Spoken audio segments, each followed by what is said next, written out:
Good morning students, आज online classes में आपका स्वागत है। आज अपने करेंगे मुदालियर शिक्षा आयोग या माध्यमिक शिक्षा आयोग। और कौन सा आयोग?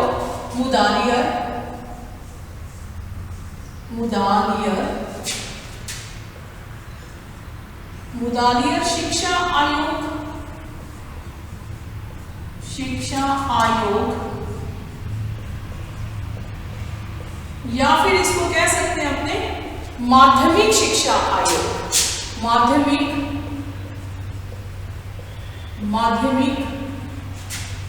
शिक्षा आयोग।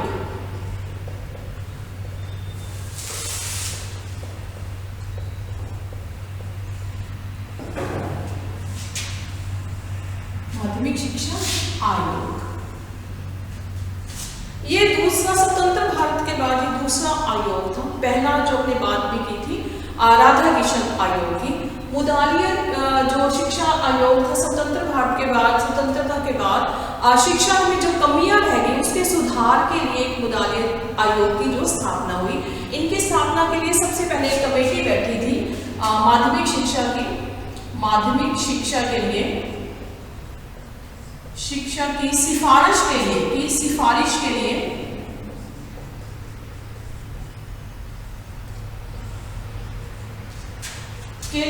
कमेटी गठित की गई थी।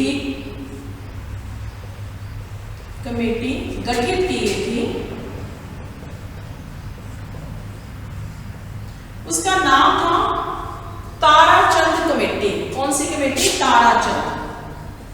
ताराचंद कमेटी 1948। ताराचंद कमेटी 1948। और उसके बाद CABE अर्थात central advisory board of education. Central advisory board of education ने जो ताराचंद कमेटी थी उसकी अनुशंसा को तार्किक या अप्रायिक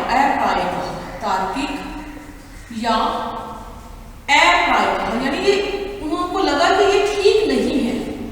उसके बाद उन्होंने एक और कमेटी गठित की माध्यमिक शिक्षा आयोग जिसे बोलते हैं माध्यमिक शिक्षा आयोग। ये हुआ 23 सितंबर, याद रखना डेट, 23 सितंबर 1952 को माध्यमिक शिक्षा आयोग का जो गठन किया गया वो 23 सितंबर 1952 को इसका गठन किया गया। इस गठन के जो मुख्य उद्देश्य थे, इसके मुख्य उद्देश्य 3 थे। इसके उद्देश्य मतलब माध्यमिक शिक्षा के जो उद्देश्य थे वो 3 थे। सबसे पहले आ गया शिक्षा का स्तर, माध्यमिक शिक्षा का स्तर। अब यहाँ स्तर की बात करेंगे तो इसमें व्यावसायिक शिक्षा आ गई, तकनीकी शिक्षा आ गई, और जो आज तक शिक्षा में नहीं हो पाया था उसका स्तर होना। दूसरा आ गया इसमें माध्यमिक शिक्षा का पुनर्गठन, यानी इसे वापिस से लेके आना और वापिस से इसकी आलोचनाएं और सुझाव देना। तीसरा था इसमें सुधार, कि जो पिछले आयोग यानी राधा किशन आयोग की कमियां रह गई थी उसको सुधारना। ये अब ध्यान रखना बच्चों कि माध्यमिक शिक्षा की सिफारिशों के लिए कमेटी गठित की गई थी, वो थी ताराचंद कमेटी 1948 में।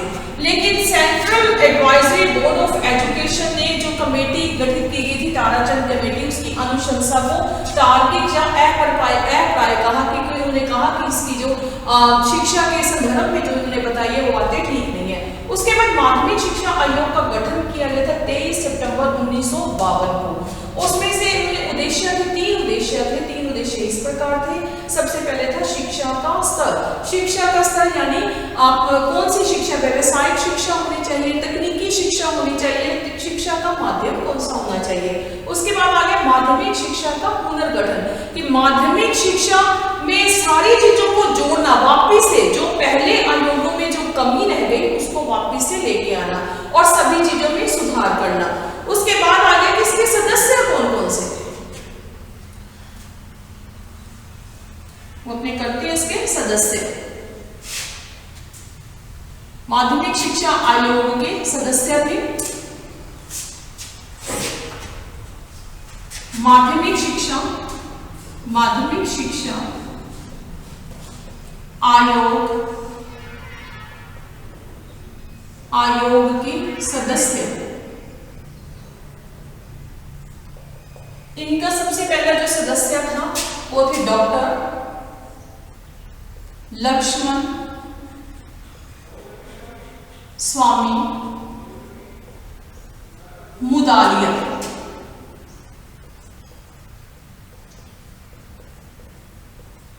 इन्हीं के नाम पर ही आगे जो माध्यमिक शिक्षा का नाम मुदालिया आयोग या मुदालिया शिक्षा आयोग भी इन्हीं के नाम पर पड़ा था और ये अध्यक्ष थे।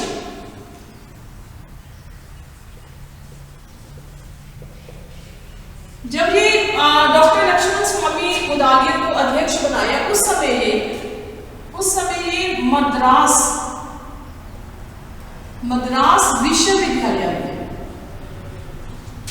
मद्रास विश्वविद्यालय में कुलपति के पद पर थे। कुलपति के पद पर थे। इसके अलावा फर्स्ट ये हो गए, इसके अलावा सेकंड थे श्रीमाली, थर्ड थी श्रीमती हंसा मेहता, फोर्थ थे doctor Kenneth rust William. Fifth थे जॉन क्रिस्टी। सिक्स्थ थे डॉक्टर व्यास।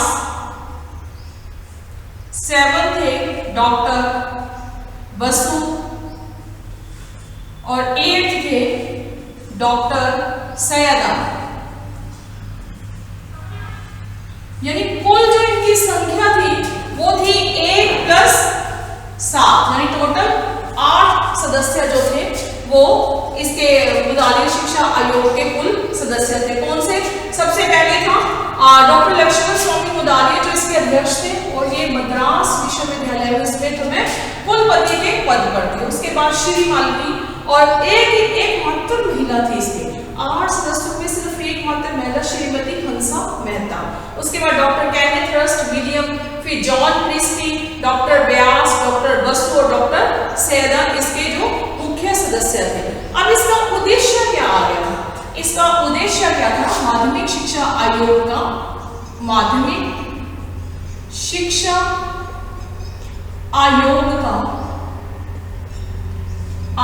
का उद्देश्य को हम देखो कुछ इस प्रकार भी ले सकते हैं। इसका उद्देश्य माध्यमिक शिक्षा का उद्देश्य। अब सबसे पहले इसके उद्देश्य में क्या आ गया कि प्रशासन कैसा होना चाहिए। जो मुदालिया शिक्षा बना था उसमें प्रशासन कैसा होना चाहिए। प्रशासन के बाद इसके उद्देश्य कौन से होने चाहिए। फिर आ गया कि इसमें व्यावसायिक या तकनीकी शिक्षा होनी चाहिए। क्या व्यावसायिक व तकनीकी शिक्षा।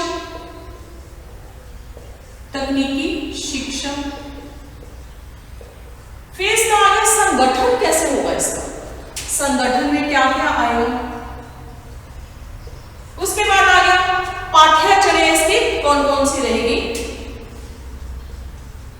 पाठ्यचर्या कैसी रहेगी।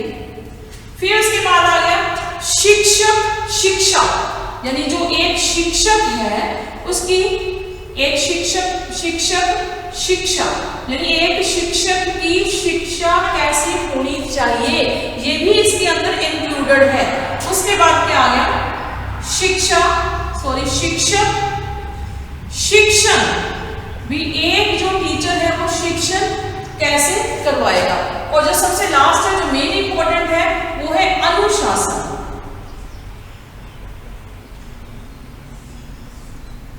अब देखिए, दोबारा देख लीजिए, इसका जो माध्यमिक शिक्षा का जो गठन था, इसका सुझाव आए थे, इसमें सबसे पहले आ गया कि प्रशासन कैसा होना चाहिए। फिर इसका आ गया कि इसमें उद्देश्य कौन से उद्देश्य इसमें शामिल करने चाहिए। फिर आ गया कि व्यवसायिक व तकनीकी शिक्षा भी इसमें लेनी चाहिए। उसके बाद आ गया इसका संगठन कैसा होना चाहिए। फिर आ गया इसमें पाठ्यचर्या कैसे होनी चाहिए। फिर उसके बाद आ गया कि एक शिक्षक है उसकी शिक्षा कैसे होनी चाहिए, क्या वो बीएड हो, क्या वो एमएड हो, क्या वो बीपीएड हो, कैसी शिक्षा होनी चाहिए। उसकी तकनीकी होनी चाहिए, वाणिज्य में हो या कला में हो, कैसी शिक्षा होनी चाहिए। उसके बाद आ गया कि शिक्षक का शिक्षण, पढ़ाने का तरीका कैसा होना चाहिए। और मेन है कि सब बातों के अंदर क्या होना चाहिए, अनुशासन, यानी सभी बातों के अंदर इंक्लूडेड क्या होना चाहिए, अनुशासन भी एक बहुत जरूरी है। अनुशासन के बिना जो सारी शिक्षा बनाएंगे, ये सारी शिक्षा रद्द हो जाएगी। अब जो इसके सुझाव जो आए थे, इसके अंदर मेन जो मुद्दे हैं उसके बारे में हम चर्चा करेंगे। कई बार ये क्वेश्चन आ जाता है कि इसकी जो रिपोर्ट थी, अनुशंसा की रिपोर्ट थी, ये कब आई, गठन कब हुआ। इसका जो गठन था आपको मैंने बताया कि इसका गठन 23 सितंबर 1952 को हुआ था। लेकिन इसकी जो जांच रिपोर्ट आई थी वो देखिए, एक बार ध्यान रखिए, इसकी जो जांच रिपोर्ट आई थी वो आई थी 29 अगस्त 1953 को, यानी लगभग एक साल के बाद इसकी जो रिपोर्ट बनकर, जो माध्यमिक शिक्षा आयोग बनकर तैयार हो गया था। और ये कई बार इसमें क्वेश्चन आ जाता है कि इसका गठन कब हुआ था। गठन इसका हुआ था 23 सितंबर 1952 को, और जो इसकी रिपोर्ट आई थी वो इसकी रिपोर्ट आई थी 29 अगस्त 1953 को। लगभग एक साल के भीतर इसकी रिपोर्ट आ गई थी। रिपोर्ट आने के बाद जो इसके प्रतिवेदन था, इसके अंदर जो पृष्ठ संख्या थी, यानी जो बनकर तैयार हुआ था, जो माध्यमिक शिक्षा आयोग है ये बनकर तैयार हुआ था, इसमें पृष्ठ संख्या जो थी 244, यानी इसके जो पृष्ठ यानी पेजेस कितने थे इसके, 244। और इसके लेसन यानी अध्याय कितने थे इसके, अध्याय थे 14, अर्थात लेसन थे इसके 14। और इसके पृष्ठ संख्या से 244 इसकी जो पृष्ठ संख्या थी। अब अपने जो इसके सुझाव आए थे, सुझावों में इनमें बताया गया था उद्देश्य कैसे होना चाहिए, संगठन कैसा होना चाहिए, पाठ्यचर्या कैसी होनी चाहिए। उसके बारे में सबसे पहले हम इसके उद्देश्य के बारे में बात करेंगे। किसके बारे में बात करेंगे, इसके सबसे पहले उद्देश्य को कुछ इस प्रकार से लेते हैं।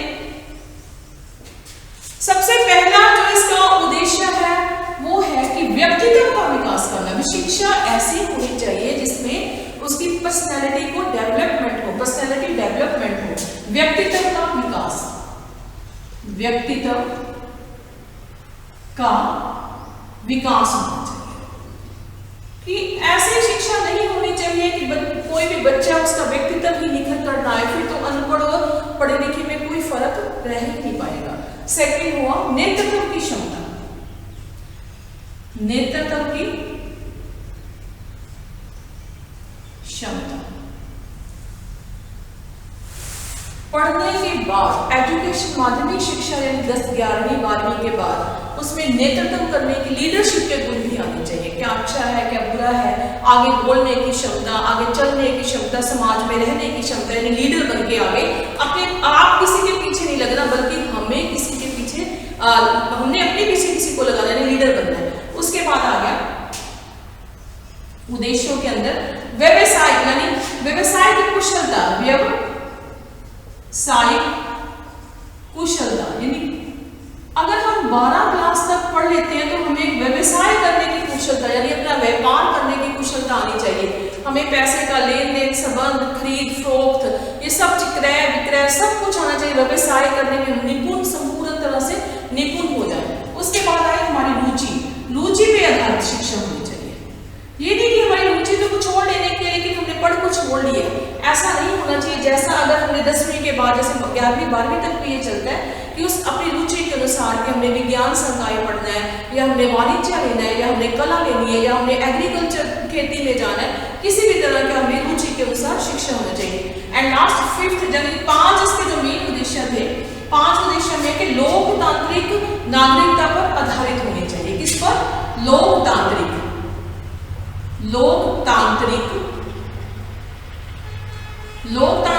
नागरिकता, लोकतांत्रिक नागरिकता पर आधारित शिक्षा होनी चाहिए। आधारित शिक्षा। अब इसका अर्थ क्या है लोकतांत्रिक? कि सबके लिए शिक्षा, सार्वभौमिक शिक्षा लोकतांत्रिक। जैसे लोकतंत्र का बिल क्लिंटन ने बहुत अच्छी डेफिनेशन लोकतंत्र के बारे में दी है कि democracy is the government of the people, for the people and by the people. लोगों के लिए, लोगों द्वारा ये सरकार है। तो ऐसे जो शिक्षा है वो भी नागरिकता, संपूर्ण नागरिकता के लिए होनी चाहिए।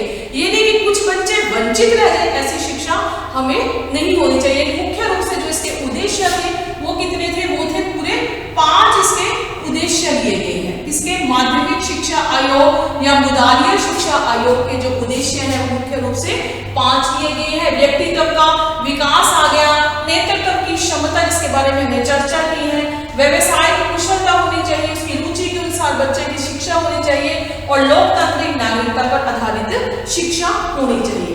उसके बाद आगे इसका संगठन, ये भी बहुत ही इंपॉर्टेंट है। इसका संगठन माध्यमिक शिक्षा आयोग का संगठन है। बस ये थोड़ा ध्यान रख लेना, इसके अनुसार 244 इसके पृष्ठ थे और 14 अध्यायों में ये पूरा माध्यमिक शिक्षा आयोग जो लिखा गया था। अब इसका आ गया संगठन। संगठन को भी कुछ हम इस तरह थोड़ा सा एक्सप्लेन करेंगे। संगठन में सबसे पहले इसका संगठन आ गया कि इसको 2 भागों में बांटा गया। कितने भागों में बांटा गया? 2 भागों में। 2 भागों में इसे बांटा गया।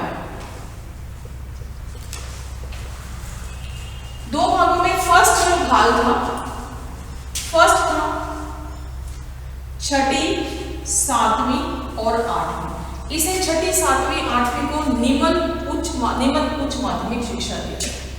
निम्न उच्च माध्यमिक शिक्षा। और दूसरा भाग जो था वो था 9वीं, 10वीं, 11वीं और 12वीं, इसे उच्च माध्यमिक शिक्षा। ये 2 भागों में बांटा गया। 6ठी, 7वीं, 8वीं निम्न उच्च माध्यमिक शिक्षा और दूसरा है 9वीं, 10वीं, 11वीं उच्च माध्यमिक शिक्षा दिया गया। उसके बाद आ गया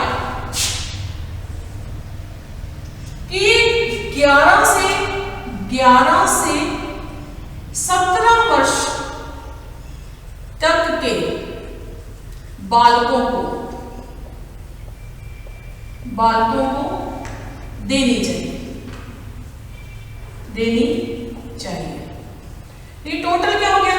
11, 12, 13, 14, 15, 16 और 17, यानी 1, 2, 3, 4, 5, 6, 7, यानी 7 वर्ष तक ये क्या होनी चाहिए? शिक्षा देनी चाहिए। वही बन गया 7 वर्ष, यानी 3 इधर रह गए और प्लस कर दिया यहाँ पे 4, तो कितना आ गया टोटल? 7, यानी टोटल 7 वर्ष तक की शिक्षा बच्चे को देनी चाहिए। उसके बाद आ गया कि इंटीग्रेटेड जो प्रणाली है इसको समाप्त कर देना चाहिए।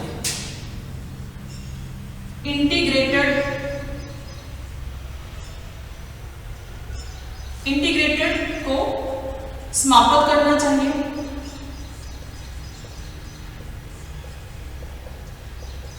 उसके बाद आ गया कि 11वीं जो क्लास है, 11वीं कक्षा, माध्यमिक शिक्षा आयोग ने कहा था कि जो 11वीं कक्षा है, 11वीं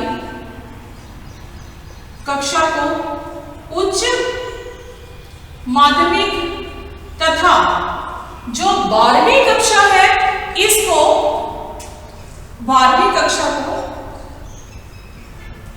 डिग्री धारक बनाना चाहिए, डिग्री धारक। लेकिन इस बात के लिए बाद में बहुत सारी आलोचना भी हुई, इसके लिए बहुत सारी आलोचना भी की गई कि माध्यमिक शिक्षा को डिग्री नहीं बनाना चाहिए, सिर्फ और सिर्फ इसको स्कूली शिक्षा ही बनाना चाहिए। उसके बाद आ गया कि माध्यमिक शिक्षा के लिए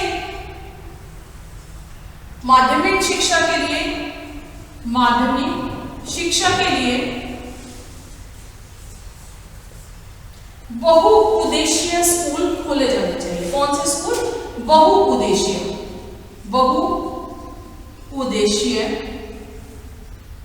स्कूल खोलने चाहिए, स्कूल खोलने चाहिए। उसके बाद आ गया कि प्रांतीय शिक्षा बोर्ड का गठन होना चाहिए, प्रांतीय शिक्षा बोर्ड का गठन, शिक्षा बोर्ड का गठन और अखिल भारतीय शिक्षा और अखिल भारतीय शिक्षा का गठन भी होना चाहिए, जो पूरे देश में जिसका लेवल क्या हो, एक ही जिसका लेवल होना चाहिए।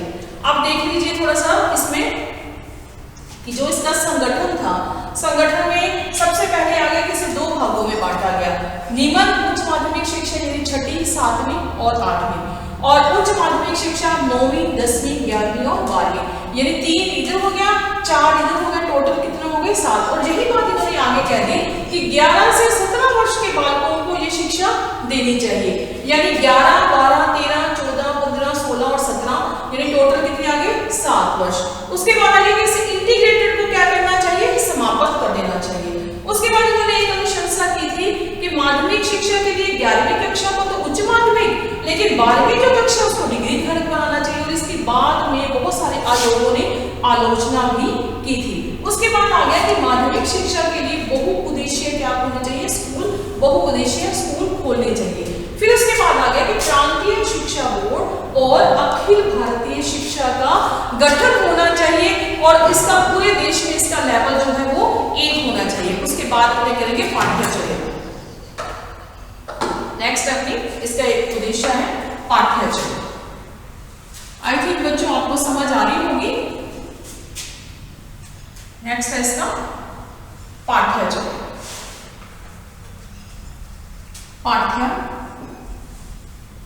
जो इसके सुझाव थे उसमें मेंस करें, पहले उद्देश्य किया, फिर संगठन किया, वो है पाठ्यचर्या, इसे करिकुलम भी बोलते हैं। पाठ्यचर्या कुछ ऐसे इसको भी एक्सप्लेन करेंगे अपने पाठ्यचर्या को। पाठ्यचर्या के अंतर्गत पहले आ गया कि व्यवसायिक तथा रोजगार शिक्षा, व्यवसायिक तथा रोजगार शिक्षा होनी चाहिए, व्यवसायिक और रोजगार शिक्षा होनी चाहिए। उसके बाद आ गया कि निम्न माध्यमिक स्तर जो है, निम्न माध्यमिक स्तर अर्थात 6ठी, 7वीं, 8वीं, इसमें मातृभाषा में शिक्षा होनी चाहिए। इसमें मातृभाषा में शिक्षा होनी चाहिए। उसके बाद आ गया त्रिभाषा शिक्षा, त्रिभाषा सूत्र, जो कि कोठारी आयोग ने दिया था, लेकिन उन्हें सुझाव दे दिया था त्रिभाषा सूत्र का, जबकि ये जो है ये कोठारी आयोग की अनुशंसा थी। त्रिभाषा जो सूत्र है कोठारी आयोग ने लगाया था, लेकिन माध्यमिक शिक्षा बोर्ड ने इसका सुझाव भी दे दिया था। इसको कोठारी आयोग ने लागू किया था त्रिभाषा सूत्र को। उसके बाद आ गया कि ऑडियो विजुअल दृश्य श्रव्य साधनों का प्रयोग, दृश्य श्रव्य साधनों का प्रयोग करना चाहिए, जिससे जो शिक्षा है वो अपनी बहुत अच्छी बन जाए। जैसे बच्चों को देखने, और कहते हैं कि कोई भी अगर बात हम सुनते हैं ना, इतनी हमें नहीं आती जितनी हमें देखने से हम उसको अधिक सुन पाते। इसलिए दृश्य श्रव्य साधनों का भी अधिक से अधिक हमें प्रयोग करना चाहिए। नेक्स्ट आगे इसमें प्रोजेक्ट मेथड का प्रयोग करना चाहिए। कौन से मेथड का? प्रोजेक्ट मेथड का प्रयोग करना चाहिए। प्रोजेक्ट मेथड से क्या होता है कि बच्चे जो है वो बहुत अच्छा सीख पाते हैं। उसके बाद आ गया कि जो उच्च माध्यमिक शिक्षा है, वो माध्यमिक का जो स्तर है, उच्च माध्यमिक शिक्षा का जो स्तर है, उच्च माध्यमिक शिक्षा है, शिक्षा को 7 भागों में बांट दिया। कितने भागों में? 7 भागों में इसको बांट दिया। 7 इसके अंदर विषय 7 होने चाहिए, इसके अंदर विषय 7 होने चाहिए। फर्स्ट है विज्ञान, उसके बाद गृह विज्ञान, पहला विज्ञान, दूसरा है गृह विज्ञान, फिर आ गया ललित कला, ललित कला, नेक्स्ट आ गया वाणिज्य, फिर आ गया मानव शास्त्र,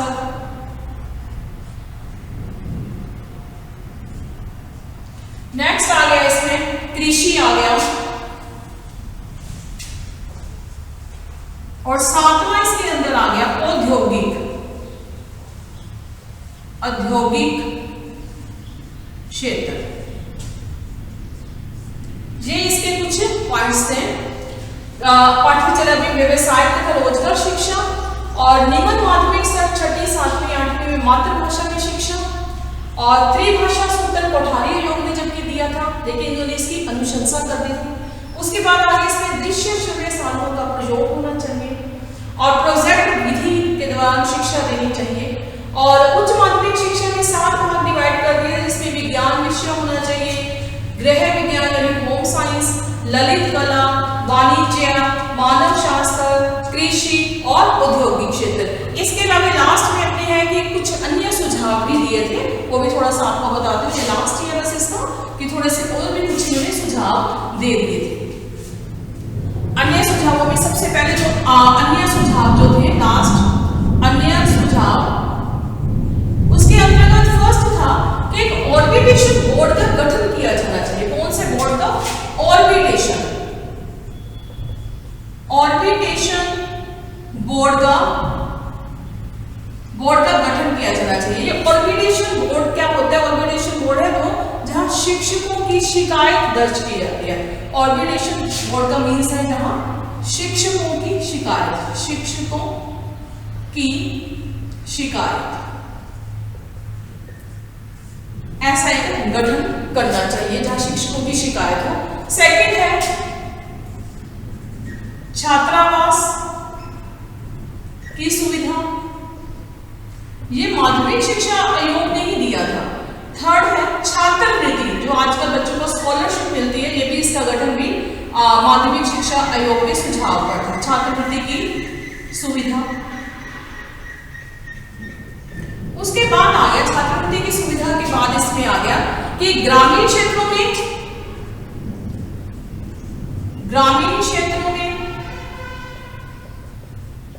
कृषि का विकास होना चाहिए। ग्रामीण क्षेत्रों में किसका विकास होना चाहिए? कृषि का विकास होना चाहिए। नेक्स्ट नाम हो गया कि जो रिटायरमेंट की एज है,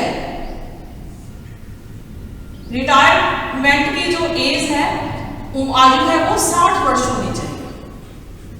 उसके बाद आगे इन्होंने मिड डे मील योजना, मिड डे मील योजना यानी जो पोषाहार योजना जिसे बोलते हैं, पोषाहार योजना जो है, पोषाहार योजना का सुझाव दिया। देखिए पोषाहार योजना का जो सुझाव था 1952 में ही दे दिया था, जबकि ये लागू देखो 1995 में हुई थी। पोषाहार योजना 1995 में लागू हुई थी, लेकिन इनकी जो सुझाव था ये 1952-53 मुदालियत आयोग में दे दिया था। उसके बाद आ गया इसमें पोषाहार योजना का इन्होंने कहा कि 17 वर्ष तक जो बच्चा है, जब तक उसकी आयु 17 वर्ष है, 17 वर्ष तक जो बच्चा है वो सक्रिय राजनीति में सक्रिय राजनीति में योगदान नहीं दे सकता।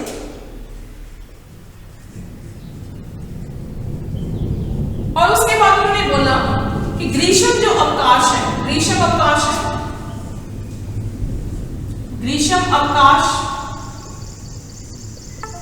या फिर जहां पर शीत अवकाश, जैसे जम्मू कश्मीर या और भी पहाड़ी एरिया है जहां पे शीत अवकाश है,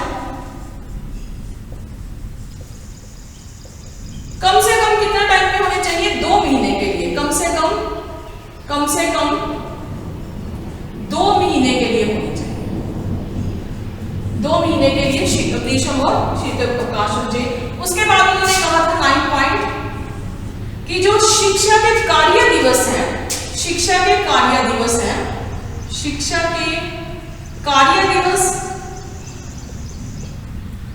200 होने चाहिए।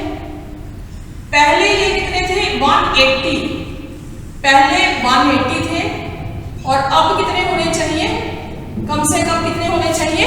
200 होने चाहिए। उसके बाद उन्होंने कहा कि जो प्राइवेट ट्यूशंस होती हैं उनको बिल्कुल समाप्त कर देना चाहिए, प्राइवेट ट्यूशंस को, क्योंकि प्राइवेट ट्यूशन से क्या होता है कि जो बच्चे गरीब होते हैं वो पढ़ नहीं पाते और इसलिए दूसरा नहीं हो पाता। और लास्ट में है नंबर 11 कि स्वास्थ्य सेवाओं की शिक्षा देनी चाहिए। ये जो हमने पॉइंट्स किए हैं, थोड़ा सा मैं इनको एक बार जस्ट ये बताऊं कि सबसे पहले ऑर्गेनाइजेशन बोर्ड, जहां पे शिक्षकों की शिकायत, ऐसा बोर्ड गठन करना चाहिए। छात्रावास की सुविधा होनी चाहिए, छात्रवृत्ति के स्कॉलरशिप मिलनी चाहिए। ग्रामीण क्षेत्रों में कहते हैं कृषि का विकास होना चाहिए और रिटायरमेंट की जो आयु थी वो 60 वर्ष रखी गई। और MDM यानी मिड डे मील यानी पोषाहार योजना को की अनुशंसा की गई, जबकि ये लागू 1995 में हुई थी, 1953 में इसकी अनुशंसा कर दी थी माध्यमिक शिक्षा या मुदालिया आयोग ने। 17 वर्ष तक की आयु जब तक बच्चे की नहीं हो पाती है, 17 वर्ष तक अगर बच्चा है तो वो सक्रिय राजनीति में उसका कोई योगदान नहीं हो सकता। ग्रीष्म अवकाश जहां पर ग्रीष्म अवकाश है और जहां शीत अवकाश हो कम से कम 200 दिनों के हो। और शिक्षा के जो कार्य दिवस है वो 200 हो, पहले ये 180 हुआ करते थे। और प्राइवेट ट्यूशन का खत्म होनी चाहिए, क्योंकि इससे बच्चे में, गरीब बच्चों में हेजिटेशन, जो पैसे नहीं दे पाते उनमें हेजिटेशन होती है। और लास्ट है कि स्वास्थ्य सेवाओं की शिक्षा भी देनी चाहिए। और स्टूडेंट्स, इसी के साथ जो अपना मुदालिया शिक्षा आयोग है वो आज इतना ही हो पा रहा है और आई थिंक मुझे लगता है आपको समझ आ जाएगा। नेक्स्ट अपने